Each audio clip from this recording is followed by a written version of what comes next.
이번 정부 문재인 정부의 국정 기조 중에 중요한 여러 가지 뭐 있지만 그 중에 중요한 국정 기조 중에 하나가 첫 번째는 포용 성장, 두 번째는 균형 발전.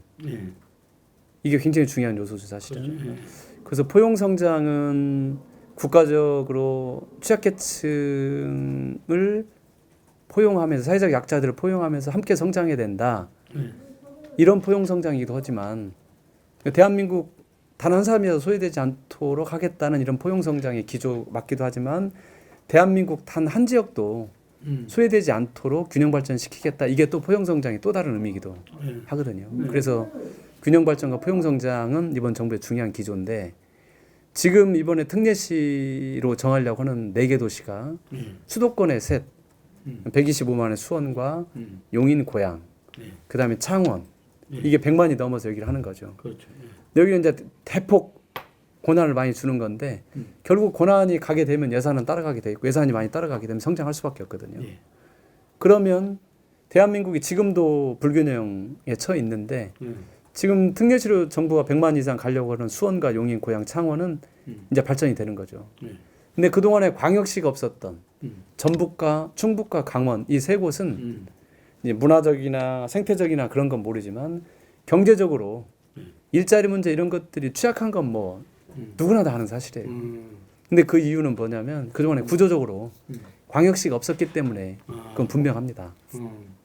정부가 재원 배분할 때 광역 시도별로 어느 정도 감안할 수밖에 없기 때문에 그러면 이제 이번에 또 광역시 시대는 끝났고 특례시를 하는데 이제 그동안에 소외됐던 전북, 충북, 강원을 빼놓고 또 특례시를 정하게 되면 국토 균형 발전은 더 깨지는 거죠, 사실은.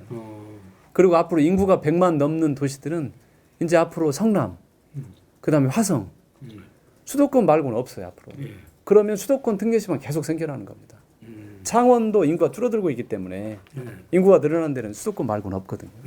그러면 결국은 아마 대한민국이 또 엄청난 더 불균형이 생기기 때문에 지금 이번에 광역시 없는 특히 전북과 충북, 전주와 청주는 반드시 특례시 지정을 해야 된다. 이게 처음에는 뭐 이제 말도 안 되는 소리라고 했었는데 1년 반 정도 이제 저희가 노력을 했고 그 당위성을 충분히 이야기를 하다 보니까 당정청 회의에서 전주 말이 맞다. 전주하고 청주는 특례시를 포함을 해야 된다.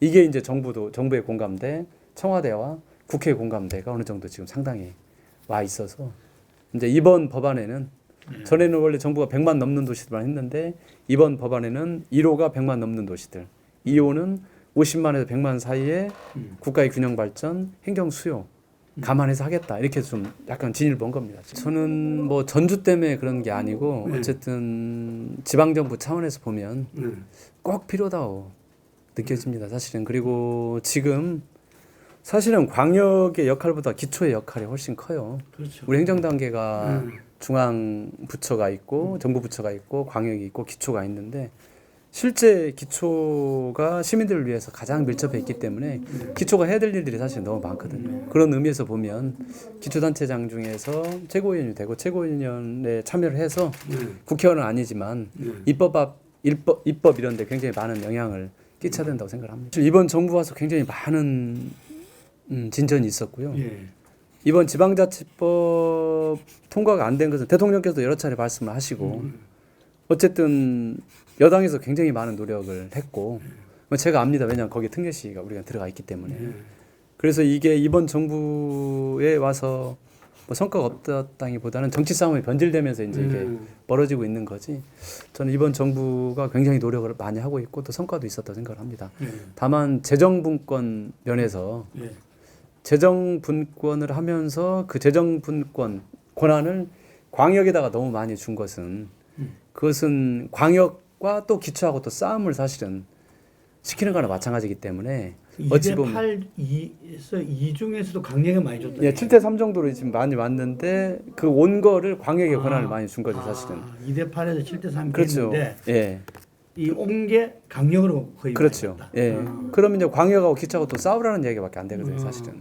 그래서 그런 거보다는 어쨌든 중앙 부처하고 광역하고 기초하고 대등한 테이블에 앉아서 특히 재정분권 이 문제는 정부가 조정을 해야 된다고 생각을 합니다. 서울 분들은 니네 도시 자체적으로 경쟁력을 가지면 서울로 안 올 게 아니냐 이렇게 이야기를 대부분 하잖아요, 실제.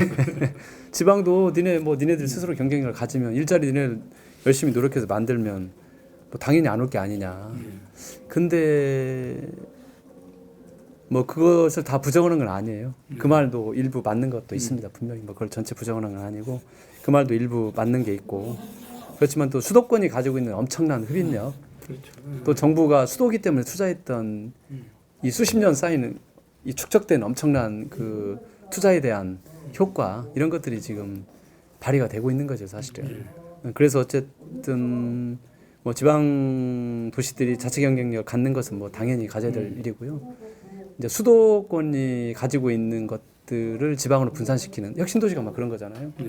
그래서 제도적으로 그런 노력들을 많이 해야죠, 사실은. 그래서 이번 그 혁신도시 지방인재 그런 것도 제도화하려고 했던 뭐 몸부림치고 있는 거고요, 저희가. 그래서 그런 것들을 정부가 통 크게 내놔야 된다고 생각을 합니다. 수도권도 계속 몰리면 결국 수도권도 스스로 아마 여러 가지 어려워질 겁니다. 그래서 이번 정부가 결단을 그러니까 누가 말하지 않아도 수도권은 모든 게 유리해요. 특히 이제 기업하고 대부분의 기업, 대부분의 공공기관은 수도권이 유리하기 때문에 그냥 거의 그냥 관성처럼 그냥 가는 거거든요. 아무 의식 없이 그냥. 왜냐면은 기업들은 일단은 인재들이 많이 있는 건 뭐 부인할 수 없는 사실이고 또 기업들이 요즘에 부동산 투자도 하잖아요. 시간이 되면 부동산 가치도 엄청나게 올라가고 또 바이어들도 가깝고 또 워낙 수도권이 넓은 시장이 있기 때문에 구매할 수 있는 내수 시장이 있기 때문에 그건 뭐 부인할 수 없습니다. 그렇지만 그래서 그걸 강제하지 않으면 눈 똑바로 뜨고 누가 강제하지 않으면 그냥 가는 거예요, 사실은. 그 사람들이 나쁜 사람이어서가 아니고. 그래서 정부가 기계적으로 그런 것들은 강제하거나 제도적으로 막아줘야 된다고 생각합니다.